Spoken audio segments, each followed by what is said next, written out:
Hi hello ನಮಸ್ಕಾರ. ನೋಡಿದವರು ಏನಂತಾರೆ? ನಮ್ಮ ಮನಸ್ಸಿನಲ್ಲಿ ಸಾಕಷ್ಟು ಗೊಂದಲಗಳಿರುತ್ತೆ. ಆದರೆ ಬೇರೆ ನೋಡಿದವರು ಏನಂತಾರೆ, ಏನು ಅನ್ಕೋತಾರೆ ಅಂತ ನಮ್ಮ ಮನದಾಳದ ಮಾತುಗಳನ್ನೆಲ್ಲ ಮನಸ್ಸಲ್ಲೇ ಮುಚ್ಚಿಟ್ಕೊಂಡಿರ್ತೀವಿ.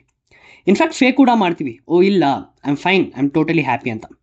ಬೇರೆ ಜನರು ಹೇಗೆ ಜಡ್ಜ್ ಮಾಡ್ತಾರೆ ಅನ್ನೋ ಭಯದಲ್ಲೇ we will lose the real us. So ಈ ಸಿನಿಮಾದ ಕಥಾನಾಯಕ ಕೂಡ ನೋಡಿದವ್ರು ಏನು ಅನ್ಕೋತಾರೆ ಅನ್ನೋ ಕನ್ಸೆಪ್ಷನಲ್ಲೇ ತುಂಬ ಕುಗ್ಗೋಗಿರ್ತಾನೆ. ಇವೆಲ್ಲದಕ್ಕೂ ಒಂದು ಕಾರಣ ಅಂತ ಇರುತ್ತೆ. He will have a bad past.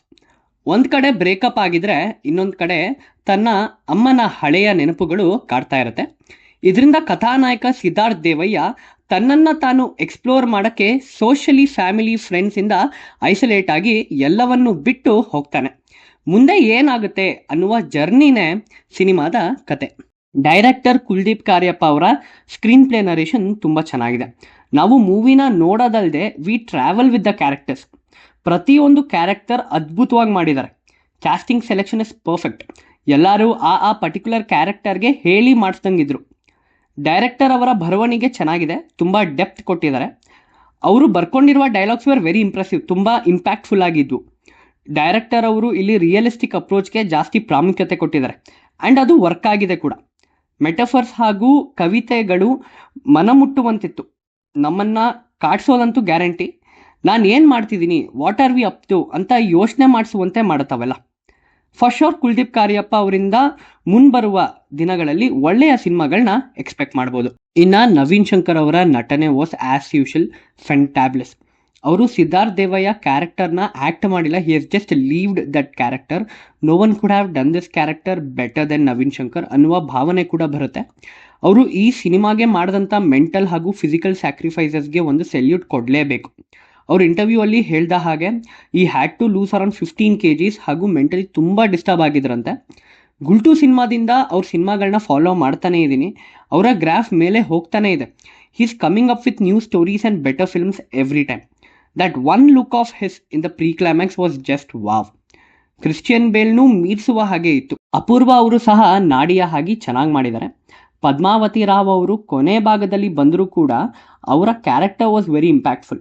ಕೆಲವೊಂದು ಪಾತ್ರಕ್ಕೆ ಒಳ್ಳೆಯ ಸಂಭಾಷಣೆ ಹಾಗೂ ಭಾಷೆಯ ಪದ ಬಳಕೆ ತುಂಬ ಮುಖ್ಯ ಆಗುತ್ತೆ. And for that Padmavathi Rao ಅವರು ವಾಸ್ ಪರ್ಫೆಕ್ಟ್.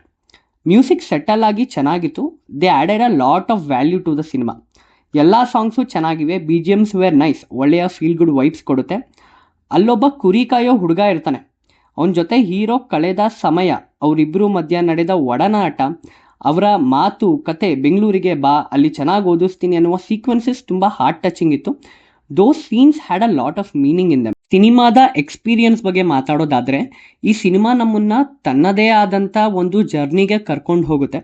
ಒಂಥರ into the wild movie experience ಕೊಡುತ್ತೆ, but in our own way. ನೋಡಿದವರು ಏನು ಅನ್ಕೋತಾರೆ, ನಾವು ಹಂಗಿರಬೇಕು ಹಿಂಗಿರಬೇಕು ಅಂತ ನಮ್ಮ ಜೀವನ ಪೂರ್ತಿ ನಾವು ಅಂದ್ಕೊಂಡಿರೋದನ್ನ ಮಾಡೋಕ್ಕಾಗಿರಲ್ಲ. ನಮ್ಮ ಆಸೆ ಆಕಾಂಕ್ಷೆಗಳನ್ನೆಲ್ಲ ನಮ್ಮಲ್ಲೇ ಹಿಡಿದಿಟ್ಕೊಂಡಿರ್ತೀವಿ. ಸೊ ಹೀರೋ ಕೊನೆಯಲ್ಲಿ ನೋಡಿದವ್ರು ಏನಾದರೂ ಅಂದ್ಕೊಳ್ಳಿ ಗುರು, ನನಗೇನು, ನನ್ನ ಆಸೆ ಆಕಾಂಕ್ಷೆಗಳು ನನಗೆ ಮುಖ್ಯ ಅನ್ನೋದನ್ನ ಎಕ್ಸ್ಪ್ಲೋರ್ ಮಾಡ್ತಾನೆ. ಇನ್ಫ್ಯಾಕ್ಟ್ ಬೀಚಲ್ಲಿ ನಾಡಿಯಾ ಹಾಗೂ ಸಿದ್ಧಾರ್ಥ್ ದೇವಯ್ಯ ಅವರ ಮಧ್ಯೆ ನಡೆಯುವ ಪ್ರಸಂಗ ನಮಗೆ ಜೀವನದ ಎಷ್ಟೋ ಕಹಿ ಸತ್ಯದ ರಿಯಾಲಿಟಿ ತೋರಿಸ್ಕೊಡ್ತವೆ. ಸಿನಿಮಾ ಸ್ಟಾರ್ಟಿಂಗಲ್ಲಿ ಸ್ವಲ್ಪ ಸ್ಲೋ ಅನಿಸ್ಬೋದು, which was essential for the movie. ಕ್ಯಾರೆಕ್ಟರ್ನ ಬ್ಯಾಕ್ ಡ್ರಾಪ್ ಸರಿಯಾಗಿ ಕಟ್ಕೊಡ್ಬೇಕಾಗಿತ್ತು. ಸೊ ಅವರು ತಗೊಂಡಿರುವ ಟೈಮ್ ಇಸ್ ಜಸ್ಟಿಫೈಯಬಲ್. ಅವನ ಜರ್ನಿ ಅಲ್ಲಿ ಸಾಕಷ್ಟು ತಿರುವುಗಳು ಸಿಗುತ್ತೆ. ಹಲವಾರು ಜನರನ್ನ ಭೇಟಿ ಆಗ್ತಾನೆ, ಅವರಿಂದ ತುಂಬ ವಿಷಯಗಳನ್ನ ಕಲಿತಾನೆ, ಅವ್ರನ್ನ ತುಂಬ ಹಚ್ಕೋತಾನೆ, ಅವ್ರನ್ನ ಬಿಡಬೇಕಾಗೂ ಬರುತ್ತೆ. ನರೇಷನ್ ಯೂನಿಕ್ ಆಗಿದೆ, ಸ್ವಲ್ಪ ಸಪ್ತಸಾಗರ ಆಚೆಯಲ್ಲೋ ಹಾಗೂ ಇಬ್ಬನಿ ತಬ್ಬಿದ ಎಳೆಯಲ್ಲಿ ಈ ಥರ ಸಿನಿಮಾಗಳಿಗೆ ಹೋಲಿಕೆ ಬರುತ್ತೆ. This movie is not every once cup of tea. Commercial content ಬೇಕು ಅನ್ನೋರಿಗೆ ಈ ಸಿನಿಮಾ ಇಷ್ಟ ಆಗದೆ ಇರ್ಬೋದು, but I am pretty sure ಈ ಸಿನಿಮಾದಿಂದ ಒಂದು ಇಂಪ್ಯಾಕ್ಟ್ ಅಂತೂ ಇರುತ್ತೆ. ದ ಸ್ಟೋರಿ ಈಸ್ ಡಿಫ್ರೆಂಟ್, ಒಂಥರ ಬೇರೆನೇ ಎಕ್ಸ್ಪೀರಿಯನ್ಸ್ ಕೊಡುತ್ತೆ. ಹಾಗೂ ಕನ್ನಡ ಭಾಷೆ ಅಥವಾ ಲಿಟ್ರೇಚರ್ ಇಷ್ಟಪಡೋರಿಗೆ ಈ ಸಿನಿಮಾ ಒಳ್ಳೆಯ ಅನುಭವ ನೀಡುತ್ತೆ. I would recommend this movie to everyone, especially ನಮ್ಮಂಥ ಯುವಕರಿಗೆ ತುಂಬ ಕನೆಕ್ಟ್ ಆಗುತ್ತೆ. ಸೊ ನೀವೊಂದು feel good different kind of story narration ಹಾಗೂ ಒಳ್ಳೆಯ ಕಂಟೆಂಟ್ ಓರಿಯೆಂಟೆಡ್ ಮನಮುಟ್ಟುವ ಸಿನಿಮಾನ ನೋಡಬೇಕು ಅಂದರೆ ಈ ಸಿನಿಮಾನ ನೋಡೋದಕ್ಕೆ ಹೋಗಿ. ಈ ಥರ ಜಾನರ್ ಇಷ್ಟ ಆಗಲ್ಲ ಗುರು ಅನ್ನೋರು ಒಂದು ಸಲ ಟ್ರೈ ಮಾಡಿ. I am sure this movie wouldn't disappoint. ಕೊನೆಯದಾಗಿ ಇದನ್ನು ಹೇಳಬೇಕು ಅನಿಸ್ತು, ಅದಕ್ಕೆ ಹೇಳ್ತಾ ಇದ್ದೀನಿ. I was shocked by seeing the screens for this movie. ಬರೀ 40 ಶೋಸ್ ಕೊಟ್ಟಿದ್ದಾರೆ ಬೆಂಗಳೂರಿನಲ್ಲಿ. This was so disappointing. I don't know, ಈ ಥರ ಆದರೆ ಒಳ್ಳೆ ಸಿನಿಮಾಗಳು ಕನ್ನಡ ಚಿತ್ರರಂಗದಲ್ಲಿ ಗೆಲ್ಲೋದು ಹೇಗೆ?